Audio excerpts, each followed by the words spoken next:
अटल घनवनमुळे हुतात्मा स्मारक परिसर वनराईने नटलाय, तर स्मारकातील वाचनालयात वाचकांची गर्दी वाढली आहे.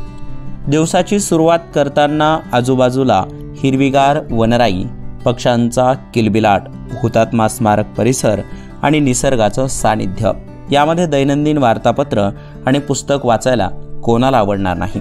होय, ईट येथील हुतात्मा स्मारक येथे वाचनालयात पुस्तक आणि वार्तापत्र वाचण्यासाठी नागरिकांची मोठी गर्दी होते. नमस्कार, मी प्रताप देशमुख, विवेकानंद वाचनालयाचा अध्यक्ष आहे. या स्मारकमध्ये आजूबाजूला अतिशय पडीक असं पटांगण होतं.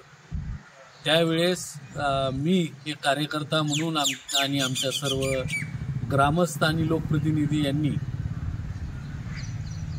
ठरवलं की ह्या ठिकाणी वृक्ष लागवड होणं अत्यंत गरजेचं आहे.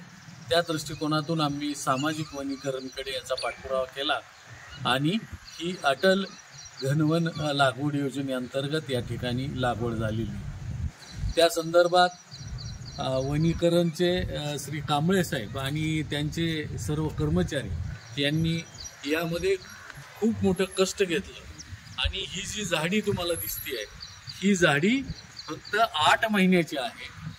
14 ते 15 फूट उंचीची ही झाडं या ठिकाणी आलेली आहे. हा खूप चांगला संयुक्तिक योग आहे असं मला वाटतं की आमच्या वाचकांना येथे येऊन विविध पुस्तके वाचायला तर मिळतातच, परंतु त्याचबरोबर निसर्गरम्य ठिकाणचा सुद्धा त्यांना सहवास लाभतोय.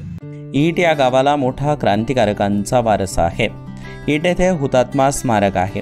येथील हुतात्मा स्मारकाच्या 20 गुंठे जागेत अटल घनवनच्या माध्यमातून 7000 औषधी, त्याचबरोबर पिंपळ, जांभूळ, वड, भेडा, हिरडा अशा अनेक वृक्षांचे सामाजिक वनीकरण ग्रामस्थ व विवेकानंद वाचनालय यांच्या वतीने वृक्षारोपण करण्यात आले. शिवाजी कांबळे, वनपरिमंडळ अधिकारी, सामाजिक वनीकरण भूम. ईट ग्रामस्थांच्या मागणीनुसार हुतात्मा स्मारक ईट येथे 20 आर क्षेत्रावर घन वन प्रकल्पांतर्गत वृक्ष लागवड करण्यात आली. त्या प्रकल्पामध्ये स्थानिक वृक्ष प्रजातीची निवड करण्यात आली.